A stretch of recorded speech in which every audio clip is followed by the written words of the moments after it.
Hello everyone, welcome to my YouTube channel. आज मैं आपको एनसीईआरटी मैथ्स क्लास 7 एक्सरसाइज 4.1 से इसका क्वेश्चन 6 कराऊंगी। देखो बच्चे, क्वेश्चन 6 है, set up an equation in the following cases. यहाँ पर आपको कुछ केसेस दिए हुए हैं, ठीक है। आपको इक्वेशन बनानी है, ठीक है। फिर इसका फर्स्ट पार्ट देखो बच्चे, इसके फर्स्ट पार्ट में बेटा हमें दिया हुआ है, Irfan says that he has 7 marbles more than 5 times the marble Parmeet has. Irfan has 37 marbles, ठीक है। यहां पर आपको दिया है Irfan says that he has 7 marbles more than 5 times. 5 times बोला है ना, मार्बल परमीत हैज, ठीक है। 5 टाइम्स जो भी हम लेट करेंगे ना बेटा, उसके साथ 5 लगाएंगे, ठीक है। एंड आपको यहां पर जो 7 मार्बल्स दिया है वो मोर देन बोला है, ठीक है। सो हम इसको प्लस करके लिखेंगे। ओके, आगे देखिए, take M to be the number of Parmeet marble. Parmeet के मार्बल के जो आपको दिया है ना, उसको आपको लेट करना है एम, ठीक है। सो देखो यहां पर फर्स्ट कैसे लिखेंगे, let the number of marbles Parmeet है, ठीक है। Let the number of marbles Parmeet, यहां पर परमीत का ही दिया है ना आपको सबसे पहले, सो यहां पर परमीत का ही लिखते हैं, ठीक है। Let the number of marbles Parmeet has is equal to, ये बेटा हो जाएगा एम, ठीक है, जो आपको एम दिया है। अब आगे आपसे Irfan says that he has 7 marbles more than 5 times, ठीक है। सो यहां पर ये वाला तो हमने लेट कर लिया, अब हम इरफान के लिख लेंगे, ठीक है। Number of marbles Irfan has, ठीक है। उसके पास कितने हैं, कितने बोला, 7 मोर बोला है ना, ठीक है। सो यहां पर 5 टाइम्स बोला है, ये आ गया हमारा 5 टाइम्स किसके, मार्बल के, परमीत के। परमीत के पास कितने हैं, एम है, ठीक है। सो ये हो गया बेटा 5m, प्लस करके लिखेंगे क्योंकि मोर देन आपको 7 बोला है, ठीक है। सो यहां आ जाएगा +7। सो ये मार्बल है इरफान के पास, ठीक है। यहां पर आपको टोटल नंबर भी दिया है कि इरफान के पास कितने हैं, ठीक है। सो यहां पर लिखते हैं हम total number of marbles Irfan has is equal to, कितना है बेटा, 37, ठीक है। अब बना लो equation according to question. So यहां पर इक्वेशन हो जाएगी हमारी 5m + 7 इज इक्वल टू कितना हो जाएगा, 37। तो ये हो गया बेटा हमारा फर्स्ट वाले का आंसर, ठीक है। इसका सेकंड देखिए, सेकंड देखिए, Lakshmi's father is 49 years old, ठीक है। लक्ष्मी के जो फादर है वो 49 ईयर्स ओल्ड है।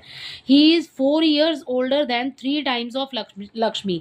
मतलब कि लक्ष्मी की जितनी एज है ना, उसके 3 टाइम्स से भी 4 साल वो बड़े हैं, ठीक है। यहाँ पर लक्ष्मी की एज जो आपने लेनी है ना, वो y ईयर्स लेनी है, ठीक है। सो हम यहाँ पर लेट कर रहे हैं क्योंकि हमें यहाँ पर y बोला है, ठीक है। सो लेट कर रहे हैं, let the age of Lakshmi is equal to y years, right. So ये हो गया। अब फादर की एज कितनी है, 3 टाइम्स, ठीक है। एंड प्लस करेंगे उसमें 4, ठीक है, क्योंकि वो इससे भी 4 साल बड़े हैं, ठीक है। सो यहां पर लिखेंगे हम लक्ष्मीज फादर इज, ये पूरा क्वेश्चन में से ही लिख रहे हैं, Lakshmi's father is 4 years older than 3 times, ठीक है, 3 टाइम्स लक्ष्मीज एज, ठीक है, या ऑफ हर एज भी लिख सकते हैं आप, ठीक है। सो यहां आ जाएगा 3y + 4, ठीक है। ये हो गया y, हो गया लक्ष्मी की एज, यहां पर 3 टाइम्स बोला है तो 3y हो जाएगा बच्चे, यहां पर उससे भी 4 साल बड़े हैं, सो ये आ गया 4, ठीक है। सो अब देखिए आगे, यहां पर उसके फादर की एज दी हुई है, यहां पर कितनी, 49 ईयर्स। सो हम यहां पर लिखेंगे age of her father, age of her father, father की कितनी एज है, 49 ईयर्स, राइट। सो बेटा ये हो गया हमारा, अब इससे इक्वेशन बन जाएगी हमारी। सो ये हो गया हमारा 3y+4 एंड हमें क्या मिलेगा 49 ईयर्स, राइट। सो ये हो गई हमारी इसकी इक्वेशन, राइट। आपने ऐसे ही पढ़ के बनानी है बच्चे, आपको ऐसे ही लिखना होगा इसमें, ठीक है। अगला देखिए, the teacher tells the class that the highest marks obtain by a student. Teacher class में कहती है कि highest marks obtain by a student in our class is twice the lowest marks, मतलब लोएस्ट जितने भी मार्क्स है ना उससे ट्वाइस है उसका, ठीक है। एंड उसमें प्लस करेंगे 7, द हाईएस्ट स्कोर इज 87। तो आपको यहाँ पर जो टेक द लोएस्ट स्कोर है ना वो बेटा आपको एल लेना है, ठीक है, जो लोएस्ट मार्क्स है हमारे पास। सो यहाँ पर हम लिखेंगे let the lowest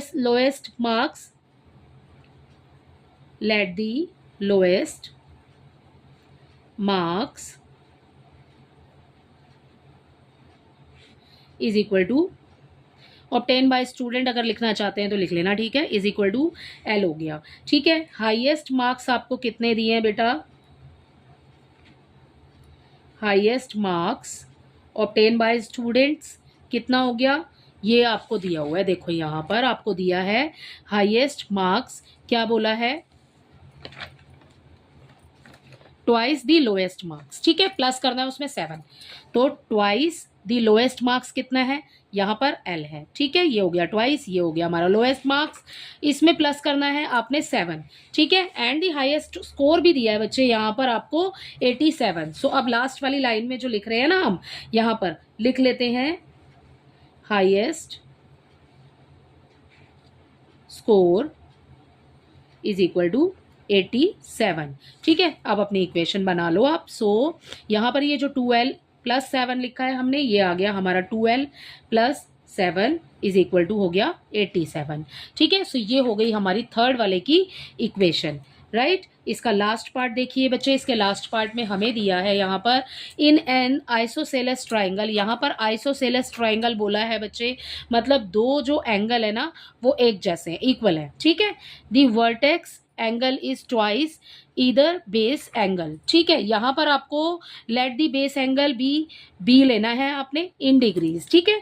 remember that the sum of the angles of triangle is 180 degree, तो ट्राइंगल के जो एंगल होते हैं वो 180 डिग्री के होते हैं, ठीक है। सो ये है बेटा हमारा क्वेश्चन। अब इससे बनानी है हमें इक्वेशन, कैसे बनाएंगे देखिए, लेट दी बेस एंगल आपको यहाँ पर ब्रैकेट में जो दिया हुआ है ना वही है आपका, let the base angle is equal to of triangle, base angle of triangle is equal to B, ठीक है, ये हमें यहाँ पर ब्रैकेट में दिया हुआ है, राइट। सो यही लिखा है पहले, सबसे पहली लाइन में मैंने वर्टेक्स ऑफ एंगल बोला है आपको बच्चे, वर्टेक्स ऑफ एंगल, ठीक है। यहाँ पर ट्वाइस बोला है आपको, देखो अब कैसे लिखेंगे इसको, vertex angle of triangle is equal to twice बोला है तो ट्वाइस हो गया हमारा, और फिर बेस एंगल बोला है तो हो गया ये 2b, ठीक है।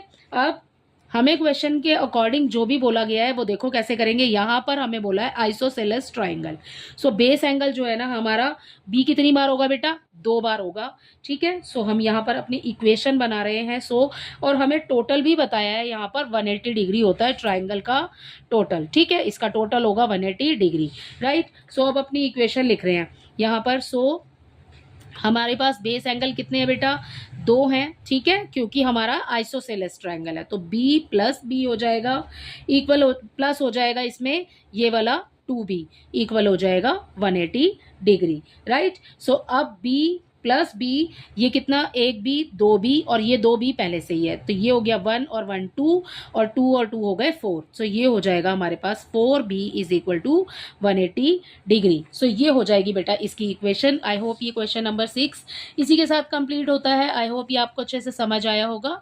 Thank you.